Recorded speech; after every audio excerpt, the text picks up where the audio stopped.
Hello दोस्तों, welcome back to fxforever.com। आज की इस वीडियो उन लोगों के लिए है जो मुझे बार बार एक ही क्वेश्चन करते हैं कि भाई कंफर्मेशन कैसे मिलती है, एंट्री लेने से पहले क्या देखना चाहिए।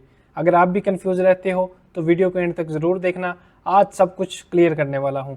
देखो भाई, अगर आप प्रॉफिटेबल ट्रेडर बनना चाहते हो तो सिर्फ लेवल मार्क कर लेना काफ़ी नहीं होता, कंफर्मेशन लेना मस्ट होता है। अगर आपको सही से कंफर्मेशन करने का तरीका नहीं आता तो या तो आप ट्रेड जल्दी ले लेते हो या फेक ब्रेकआउट का शिकार हो जाते हो। लेकिन टेंशन की बात नहीं है, आज की वीडियो में मैं आपको एक सिंपल और पावरफुल रूल बताने वाला हूं जो आपकी ट्रेडिंग गेम को बदल सकता है और आपके लिए समझना भी कोई मुश्किल नहीं होगा, बहुत ही आसान बताऊंगा आपको। चलते हैं लाइव चार्ट की तरफ और मैं आपको रियल एग्जांपल के साथ समझाता हूं।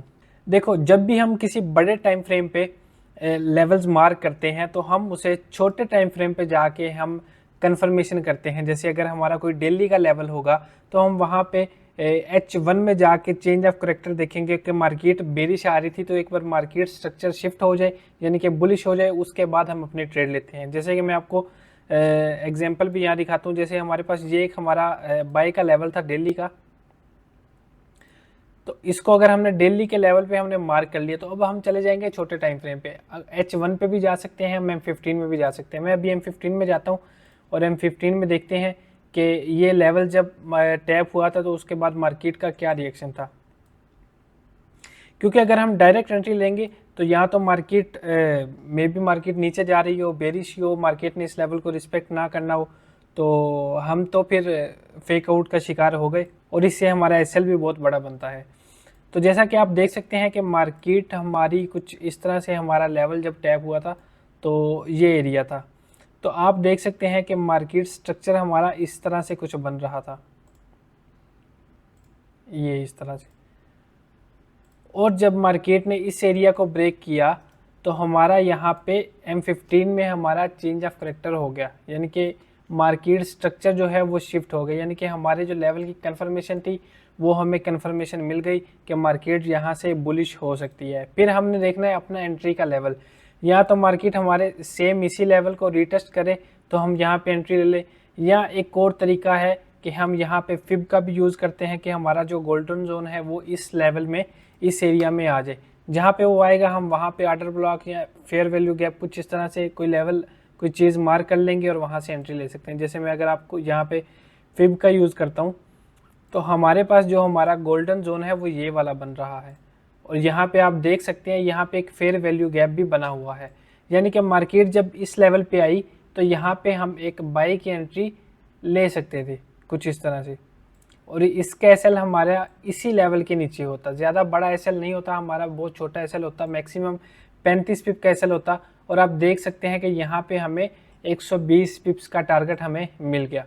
ओके, बाद में मार्केट आई, मार्केट ने इस लेवल को ब्रेक कर दिया, तो अभी भी मार्केट हमारी बुलिश है। हमारे पास एक और एरिया भी है बाय करने के लिए, वो है हमारा डबल बॉटम का एरिया। हम डबल बॉटम को अगर मार्क करते हैं कुछ इस तरह से तो आप देख सकते हैं कि जब मार्केट हमारे इस लेवल पे आएगी तो हम यहाँ पे अगर हम बाय की एंट्री लेते हैं तो उसके एसएल भी हमारा इसी लो के नीचे होगा, यानी कि बहुत बड़ा एसएल हमने नहीं रखना। अगर यहाँ पे आप देख सकते हैं हमारा एसएल मैक्सिमम 40 पिप का बना, और यहाँ पे भी अगेन हमारा जो टारगेट है वो हम यहाँ तक रखते, जो बनता है 240 पिप्स का, तो ये एक बड़ा अच्छा टारगेट हो सकता है। तो इसके बाद आप देख सकते हैं कि मार्केट जो है हमारे पास अगेन हमारा, जैसे कि मैंने आपको प्रीवियस वीडियो में बताया कि मार्केट स्ट्रक्चर से हमने किस तरह एंट्री लेनी है, तो आप देख सकते हैं कि मार्केट स्ट्रक्चर हमारा कुछ इस तरह से बन रहा था। जब मार्केट यहाँ पे आई तो यहाँ पे भी आप देख सकते हैं हमारा एक बाय का लेवल बन सकता है। वो कैसे, वो कुछ इस तरह से, ये हमारा एक बाय का लेवल है।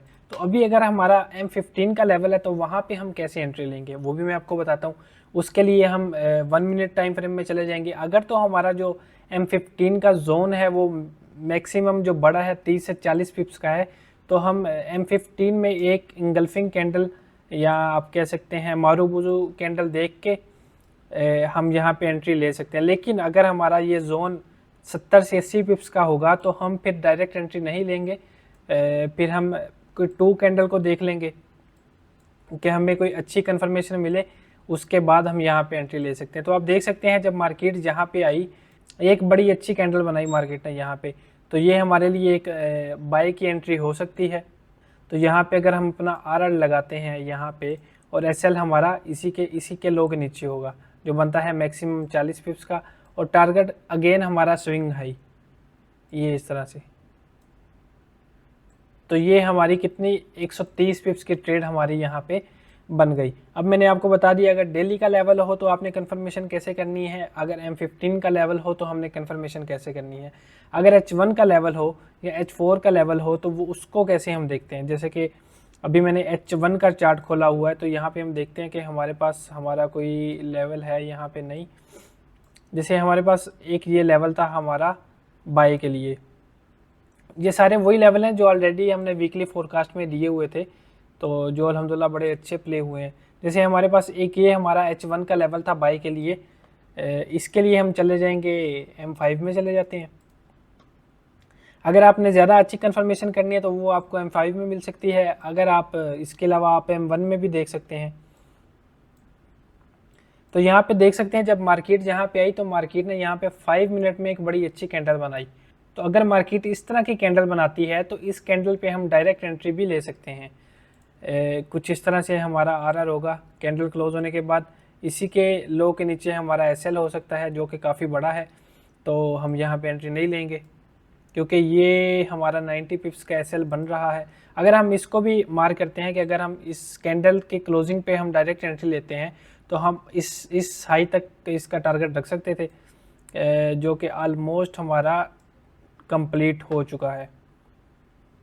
हाँ सॉरी, इस हाई तक हम अपना टारगेट रखते जो हमारा TP हिट हो जाता, क्योंकि अगर ये कैंडल हमारी बड़ी है और H1 का लेवल है तो फिर हम चले जाते हैं M1 में, और M1 में हम वहाँ पे 1 मिनट का चेंज ऑफ करैक्टर देखते और फिर एंट्री लेते, जैसे हमारा ये लेवल था।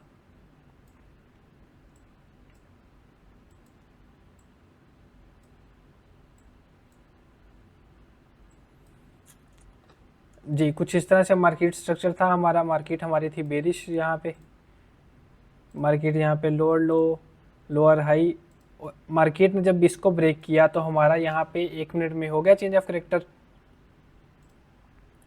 इस एरिया पे।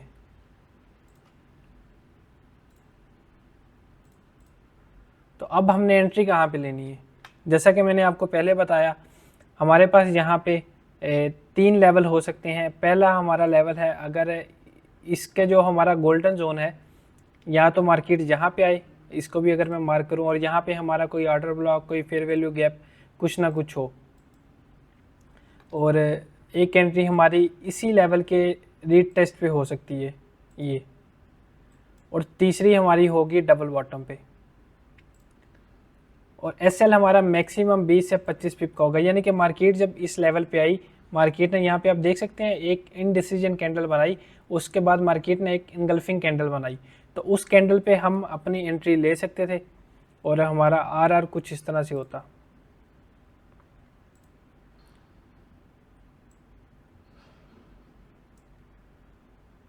और आप देख सकते हैं हमारा टारगेट किस तरह हमें मिला। सिर्फ 30 पिप कैसल के साथ आपको 100 पिप्स की ट्रेड बड़ी आसानी से मिल सकती है, बहुत आसानी से मिल सकती है।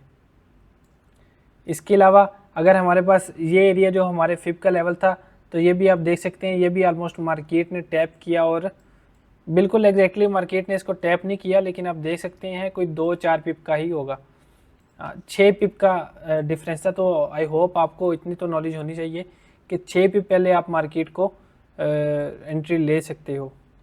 अगर नहीं भी ले तो कोई मसला नहीं है, नेक्स्ट टाइम भी आप ले सकते हैं। तो ये मैंने आपको कंफर्मेशन करने का बता दिया कि अगर आपका डेली का लेवल हो, मैं यहाँ पे आपको लिख भी देता हूँ ताकि आपको आसानी हो समझने में। तो मैं यहाँ पे लिख भी देता हूँ कि ताकि आपको स्क्रीनशॉट इसका ले लें, और बाद में इसको याद भी रखना है आपने कि आपने कौन से टाइम फ्रेम पे कंफर्मेशन करनी है। तो अगर आपका डेली का लेवल है तो वहाँ पे आपने H1 का चेंज ऑफ करैक्टर देखना है,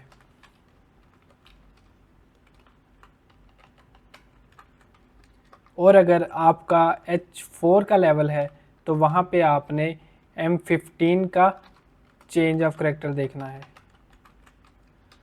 और अगर आपका H1 का लेवल है तो वहाँ पे आपने M5 का चेंज ऑफ करेक्टर देखना है एज अ कंफर्मेशन। और अगर M15 का लेवल है तो वहाँ पे आपने एक ग्रीन कैंडल देखनी है। अगर बाय का लेवल है तो ग्रीन कैंडल देखनी है, अगर सेल का लेवल है तो आपने एक रेड कैंडल देखनी है। और रेड कैंडल मारूबुजो हो, एक कैंडल हो मारूबुजो हो, इंगल्फिंग कैंडल होनी चाहिए। और अगर पहली कैंडल नहीं बनती तो आप सेकंड कैंडल का भी वेट कर सकते हैं, यानी कि एक अगर आप लगता है कि आपको इंगल्फिंग कैंडल नहीं बनी तो आप सेकंड कैंडल का भी वेट कर लें, फिर फर्स्ट कैंडल के लो के नीचे अपना एसएल रख के वहाँ से एंट्री ले सकते हैं। मतलब कंफर्मेशन करना ज़रूरी है। डायरेक्ट एंट्री मतलब बेतुकी एंट्री आपने बिल्कुल नहीं करनी। तो इसका आप स्क्रीनशॉट भी ले लें ताकि नेक्स्ट टाइम आपको याद रहे कि आपने कौन से टाइम फ्रेम पे किस तरह कंफर्मेशन करनी है। आई होप दोस्तों ये वीडियो आपको पसंद आई होगी। और कंफर्मेशन का जो आपका कॉन्सेप्ट है वो क्लियर हो गया होगा। अगर वीडियो हेल्पफुल लगी हो तो वीडियो को लाइक और अपने दोस्तों के साथ शेयर करना ना भूलिएगा। और अभी तक अगर आपने हमारे चैनल FX Forever को सब्सक्राइब नहीं किया तो ज़रूर सब्सक्राइब कर लें ताकि आपको इसी तरह की हेल्पफुल वीडियो मिलती रहे। मिलते हैं नेक्स्ट वीडियो में, तब तक अल्लाह हाफिज़।